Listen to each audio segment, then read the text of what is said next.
अस्सलाम वालेकुम जी। 10 class full book MCQ solve करने जा रहे हैं हम लोग इस वीडियो में।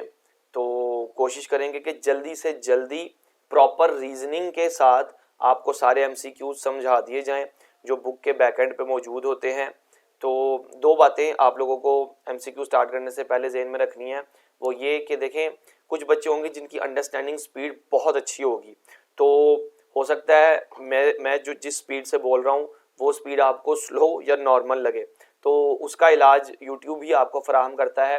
आप वीडियो को 1.5x 2x 1.75x up to you, जितनी आपकी अंडरस्टैंडिंग स्पीड है उस स्पीड से आप देखें। ठीक है, यहाँ से आपका चैप्टर 2 की एक्सरसाइज स्टार्ट हो रही है। So let's start.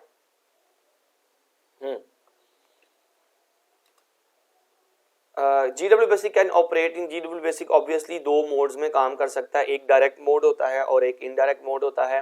Direct mode debugging के लिए यूज होता है और क्विक कंप्यूटेशन के लिए यूज होता है, जबकि इनडायरेक्ट मोड पूरा का पूरा प्रोग्राम लिखने और उसको सेव करने के लिए यूज होता है। ठीक है, वेरिएबल का नाम मैक्सिमम कितनी लेंथ का होता है, तो GW बेसिक में बेसिक लैंग्वेज में ये 40 कैरेक्टर्स तक जा सकता है, जबकि दूसरी लैंग्वेजेस जैसे कि सी लैंग्वेज है उसमें 32 कैरेक्टर्स का होता है, लेकिन यहाँ पर आप 40 कैरेक्टर्स तक की इजाज़त होती है। ठीक है, कहता है अगर दो या दो से ज़्यादा स्टेटमेंट्स एक ही लाइन में लिखनी हो तो उनको सेपरेट किससे करेंगे, तो ऑब्वियसली हम उनको कॉलन से सेपरेट करेंगे। ठीक है, तो यहाँ पे मैं आपको प्रैक्टिकली करके भी दिखा देता हूँ कि लेट्स सपोज एक वेरिएबल लिया, उसके अंदर मैंने 2 स्टोर करवा दिया। अब मैं सेंटर में कॉलन लगा रहा हूँ ताकि मैं प्रिंट करवा सकूं ए की वैल्यू को। मैंने लिखा प्रिंट ए, ये 2 स्टेटमेंट्स होगी मेरे पास।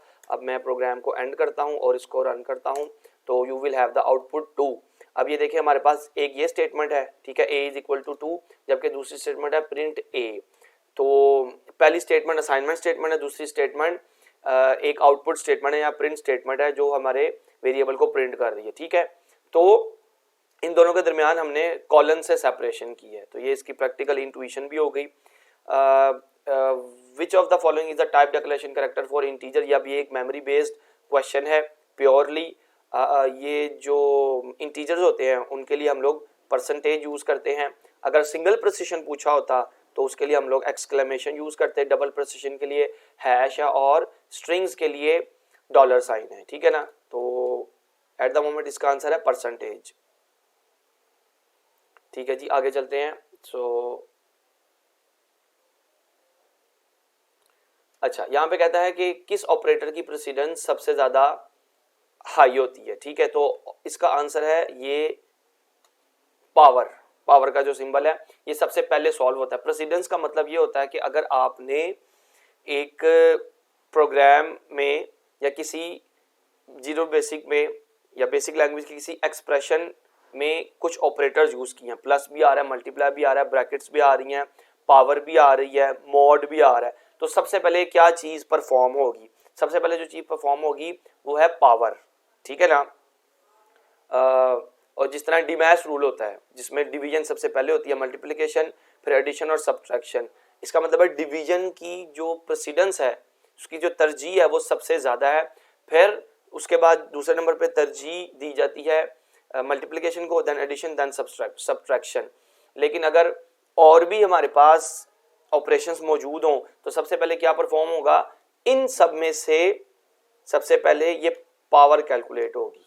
Okay, a variable name must start with an underscore से भी हो सकता है और अल्फाबेट से भी हो सकता है, डिजिट से तो बिल्कुल नहीं हो सकता, इसलिए इसका आंसर है ऑप्शन डी, अल्फाबेट या underscore. Okay, which of the following is the short key to run a program, run करने के लिए F2 है। ओके जी, MCQ नंबर 8 को समझने के लिए काइंडली आप जरा इस कॉन्सेप्ट पे एक दफा नजर दौड़ाइए। तो ये लिखा हुआ है कि नम एक वेरिएबल है इंटीजर टाइप का और उसके अंदर वैल्यू आप फ्लोटिंग पॉइंट स्टोर करवा रहे हैं। ठीक है, लेकिन आप फोर्सफुली उसकी इंटीजर वैल्यू प्रिंट करवाना चाह रहे हैं, तो वो नंबर राउंड ऑफ हो गया है। ठीक है, और ये भी लिखा भी हुआ है कि फ्लोटिंग पॉइंट वैल्यू को जब इंटीजर में कन्वर्ट किया जाता है तो फ्रैक्शनल पोर्शन राउंड हो जाता है। ओके, जब एक फ्लोटिंग पॉइंट वैल्यू कन्वर्ट होती है इंटीजर में तो फ्रैक्शनल पार्ट, मतलब पॉइंट वाला जो पार्ट होता है वो राउंड ऑफ हो जाता है। ठीक है, तो इसका आंसर है राउंड ऑफ। 9th MCQ है, विच of the following statement temporarily stops, कौन सी स्टेटमेंट प्रोग्राम को टेम्परेली स्टॉप करती है, तो वो ऑब्वियसली स्टॉप स्टेटमेंट है। और फिर स्टॉप स्टेटमेंट अगर आपके प्रोग्राम में कहीं लगी है और आप चाहते हैं प्रोग्राम टेम्परेली रुकने के बाद दोबारा उसकी एग्जीक्यूशन शुरू हो, तो कॉन्ट स्टेटमेंट लगती है, जिसकी फुल फॉर्म है कंटिन्यू। ठीक है, ये भी पॉइंट आपको याद रखना है। विच ऑफ द फॉलोइंग कंटिन्यूज, तो ये जो मैंने अभी आपको बताया उसका आंसर ये है। ठीक है, कंटिन्यू कोई स्टेटमेंट नहीं है, रीस्टार्ट कोई स्टेटमेंट नहीं है, स्टार्ट कोई स्टेटमेंट है ही नहीं बेसिक लैंग्वेज।